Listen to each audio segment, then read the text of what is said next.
Yo, what is happening, family? QL here. I'm excited to be back with you for another week of the QL experience. It's Black History Month, right? And of course, we are, getting through Black History Month. We're honoring all of the greats who have done some amazing things right here in the upstate. But I wanted to take a second to really honor and celebrate someone who has made their way to Greenville, South Carolina. She is a worship pastor.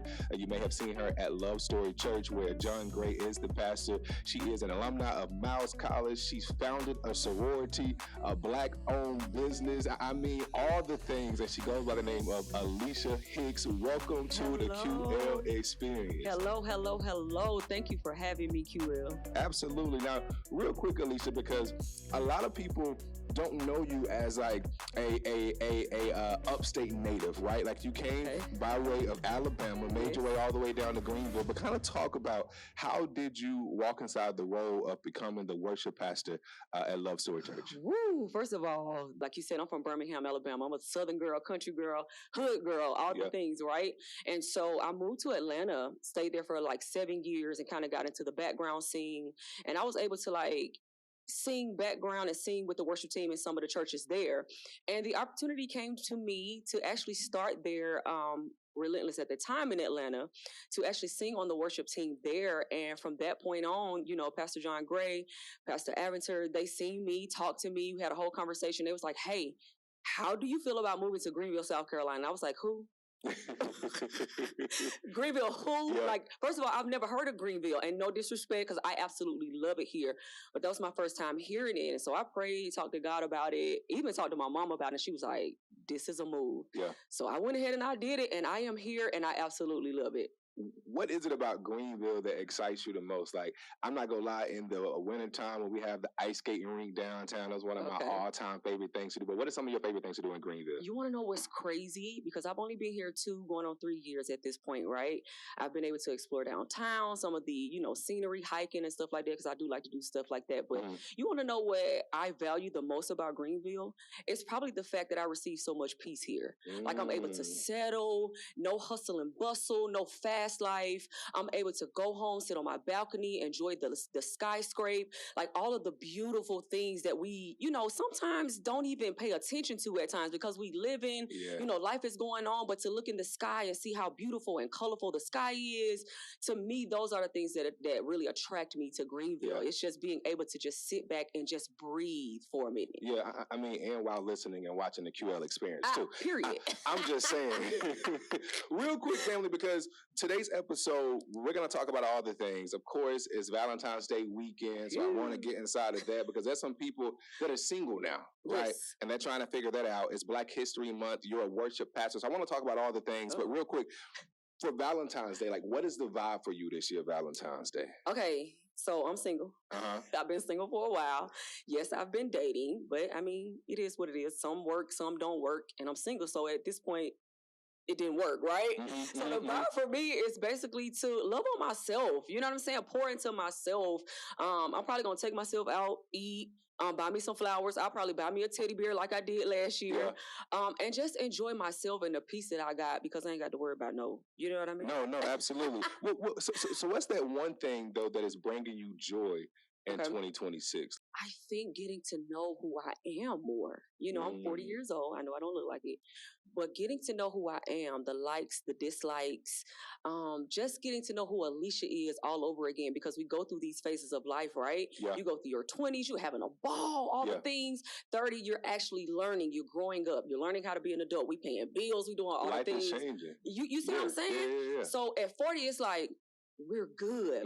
We're not in survival mode anymore. We got a little coin. You know what I'm saying? We can do what we want to do. We can travel how we want to travel. So I think that's really it. Just getting to know who I am more, doing what I want to do without permission, without having to check in with anybody.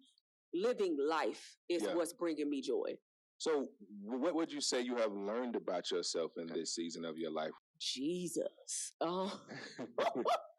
Since I said Jesus, that's one of the things that I can really kind of like lean on, because as a single woman, you deal with loneliness so much, you know what I mean? And you want companionship. And like I said, I've dated and it just, just didn't work. You know what I'm saying? So I think, just learning again about myself and the likes and the dislikes is what brings me comfort, in that space.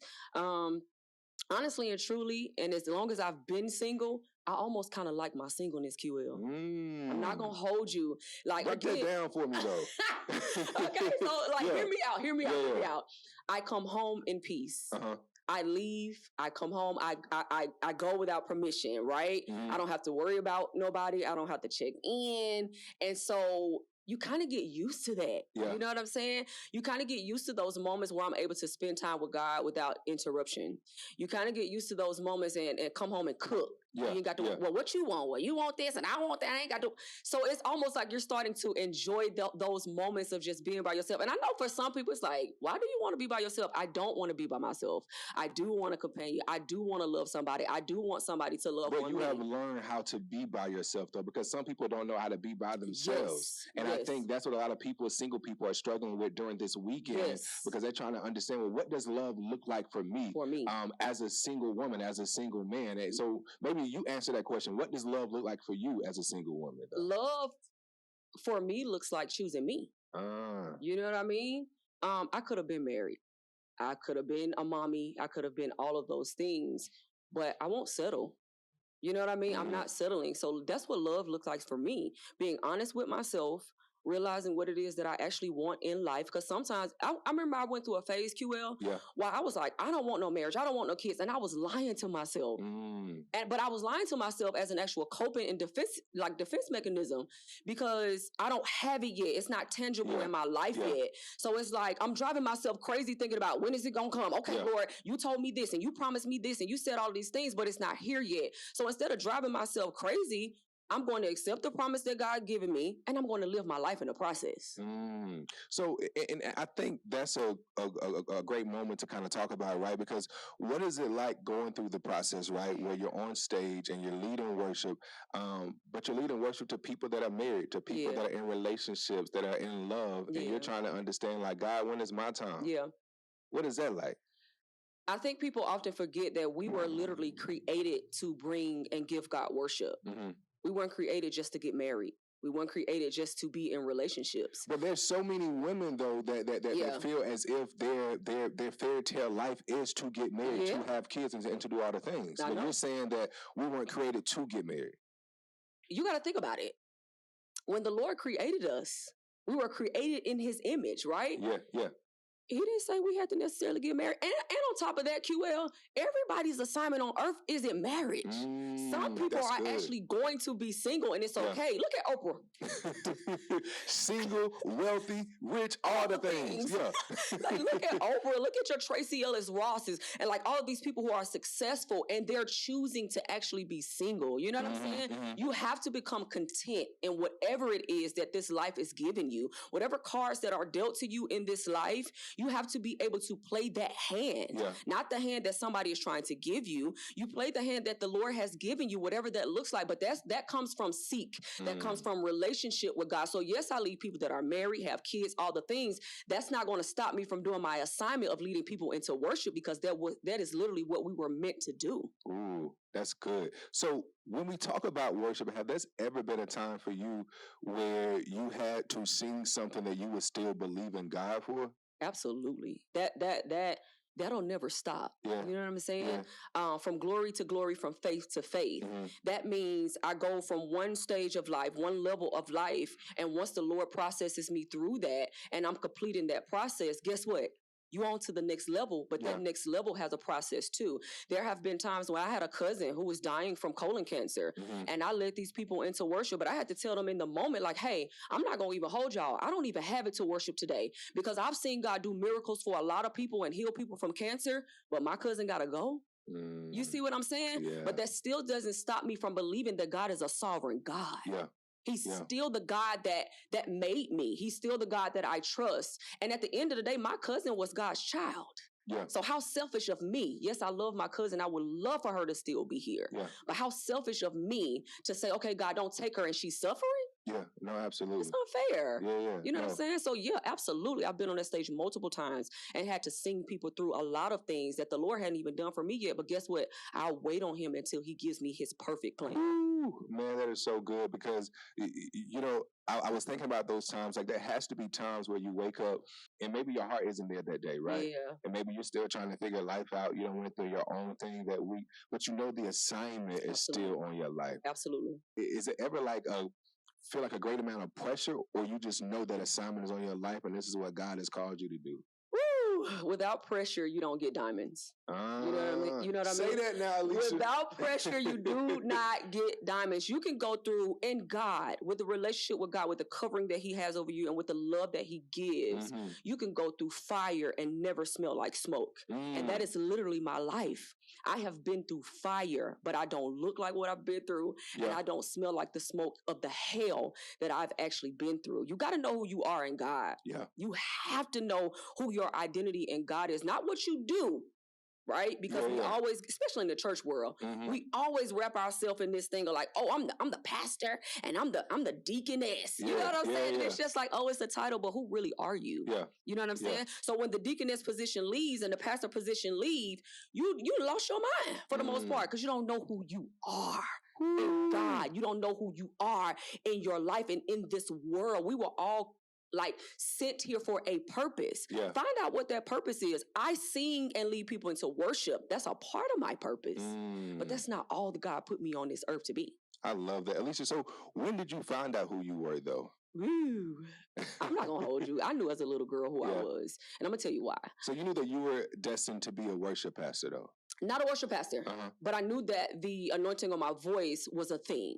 Yeah. And I say that because as a little girl in second grade, going to sing for mayors and weddings and all these different type of things, every time I would sing, I would start crying. And I would never understand the whole time I'm crying, but I'm still singing. I didn't quit. I didn't run or anything like that. It's just like, okay, God, something is developing there. Yeah. You know what I'm saying? So we may not understand the pressure and the process of what we're going to, but maybe that pressure and that process as a little girl in the second grade brought me to the 40-year-old Alesia that had to be able to minister to people from little kids all the way to my elders. You know what I'm saying? Family, in the building with me right now is worship pastor of Love Story Church, Alesia Hicks. When we come back, we're going to have like a little love rapid fire game. Okay. We're going to play with her.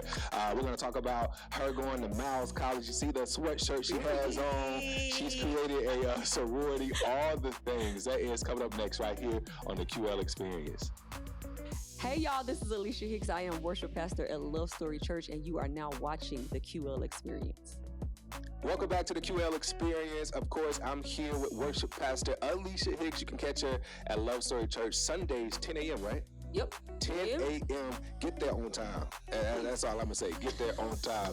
Now, Alesia, I like to call this game Love Rapid Fire. Oh. It's kind of a game of this or that. Okay. I play that on the radio, this or that. All right, so you ready? Okay. Coffee date or dinner date?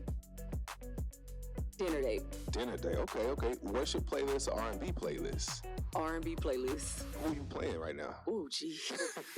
Ooh, y'all be upset with the worship pastor if y'all saw. But I will say this. Tank and Brandy, my top two.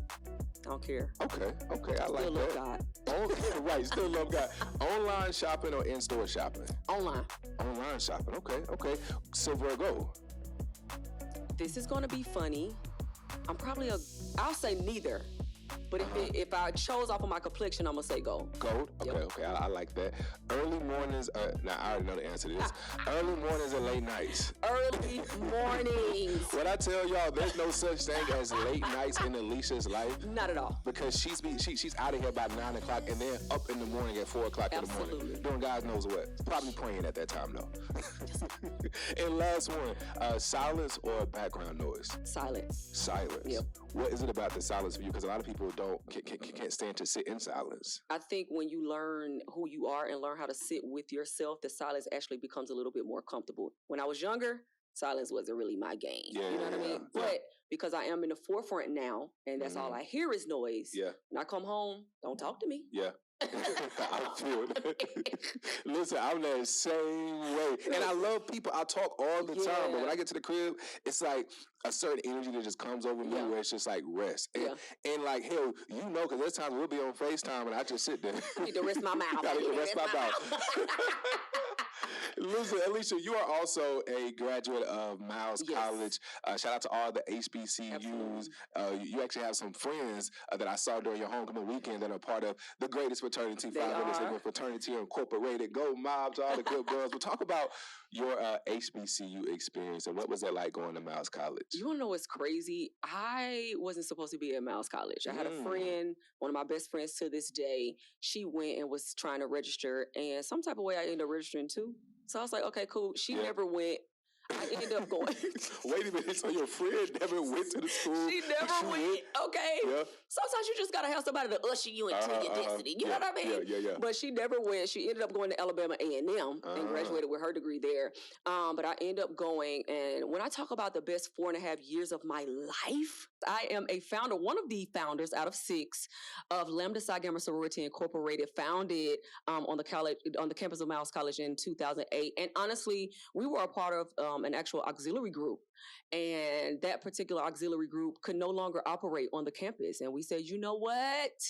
You're not going to stop us, okay? And so we sat down with a couple of people, one of those people being my dean of students at the time, and we created a whole organization. I was like, what's happening? You know what I mean? So when I talk about like your purpose, imagine me not going to Miles College and that particular organization never exists. Yeah. So now we have a living, live organization that helps the campus, student life, activities, band, choir, all of those particular things. And we have over 80 members still live and kicking on the college, on the campus of Miles College. So do you still go back and talk to some of your sisters as well? Absolutely. Still in touch with all of them. Absolutely love every single last one of them. And when they go through their, initiation and processing and stuff like that, I try to make sure I'm very active during those particular times because it matters. It matters. Yeah.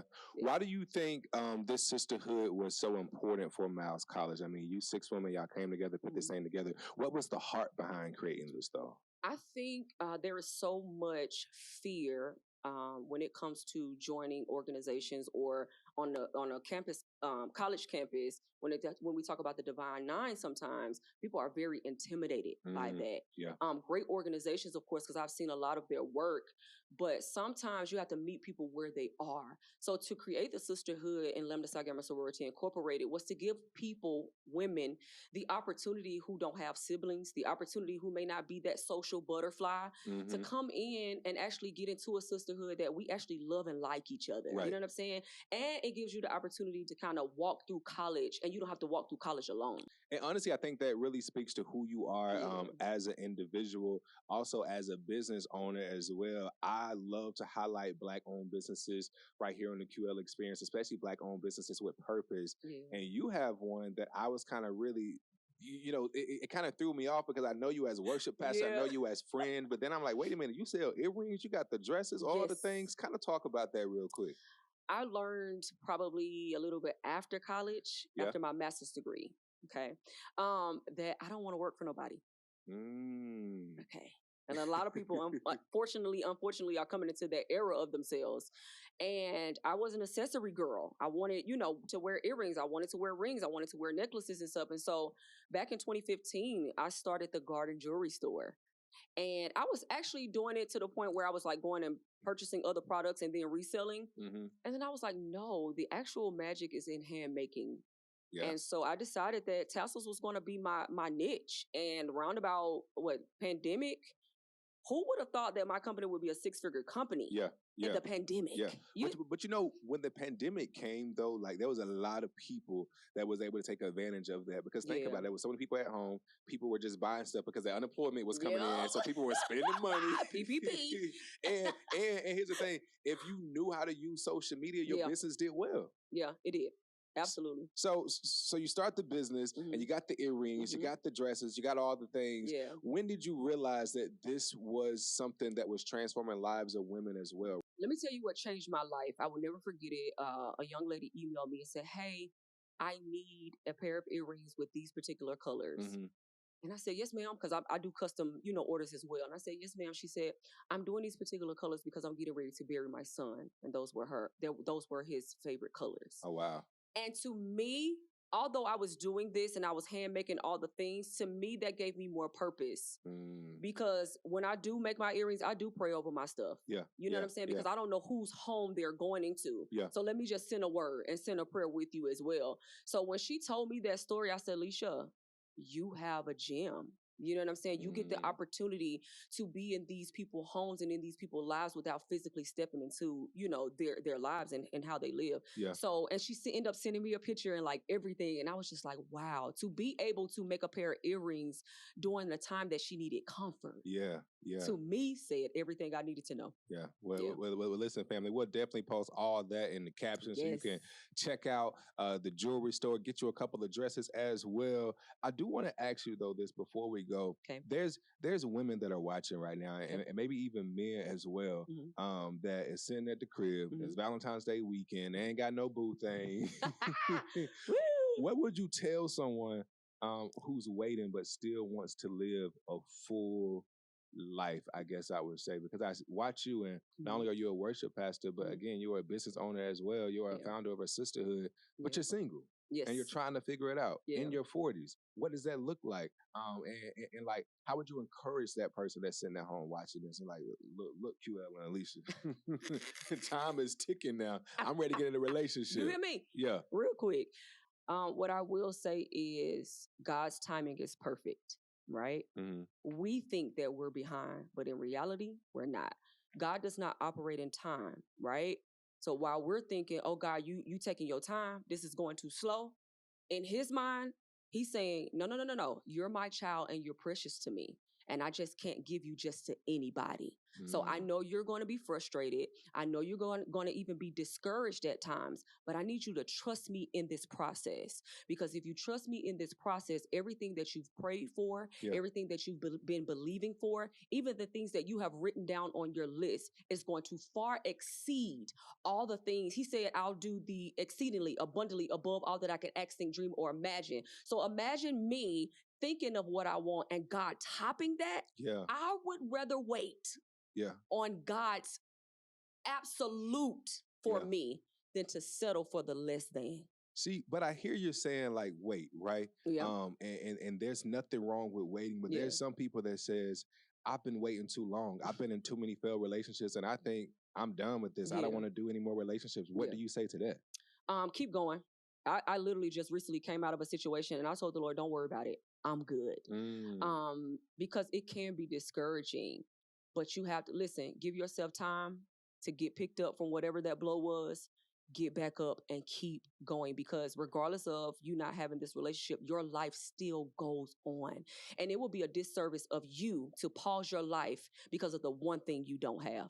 Keep going. Keep going. Listen, family, Pastor Alesia Hicks live on the QL Experience with me. Now, listen, we ain't get to talk about all the things, but y'all, she's a background vocalist as well. She's not saying from Kiki Y before, Jay Howell, who I love. We got to start playing him on the radio again. Shout out to Jay Howell. Shout out to Jay. It's something okay. And this is why he don't sing on the praise team, y'all.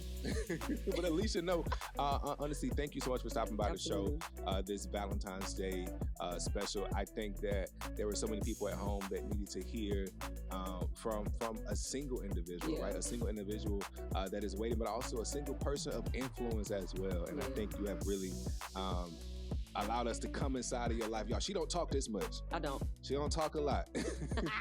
But I got over here on the QL Experience. Welcome to the show, and you're definitely welcome to come back anytime. Absolutely. Please invite me back. Absolutely. Today's Carolina Land Spotlight is on Sarah Vaughn Davenport Gardner, founder of Say Love, a multi-entity ecosystem where creativity, entrepreneurship, and technology converge. Say Love is built across 4 interconnected platforms. Say Love Entertainment and Productions develops films, concerts, and theatrical experiences that create opportunity for artists. The Say Love label produces apparel and more while reinvesting into community innovation. The Say Love label, designed to uplift while reinvesting into community innovation. The Say Love firm blends AI and strategy to help businesses grow from startups to global brands. And the Say Love Warehouse, a nonprofit innovation hub, provides inventors and entrepreneurs access to mentorship, tools, and resources. With over 25 years in performing arts and 20 years in executive leadership, Sarah Vaughn is leveraging experience, innovation, and infrastructure to build pathways, not just products. This isn't just business, it's ecosystem thinking. This is Sarah Vaughn Davenport Gardner, your Carolina Lynn Spotlight. And coming up next week on the QL Experience, I'm going to be talking with Miss Dorothy Waters. She's bringing you the Light in the Journey Breast Cancer Awareness Fashion Show. I'm the host, and we're talking all the things. Plus, she's a survivor as well. So we'll get into that next week on the QL Experience. Thanks for watching.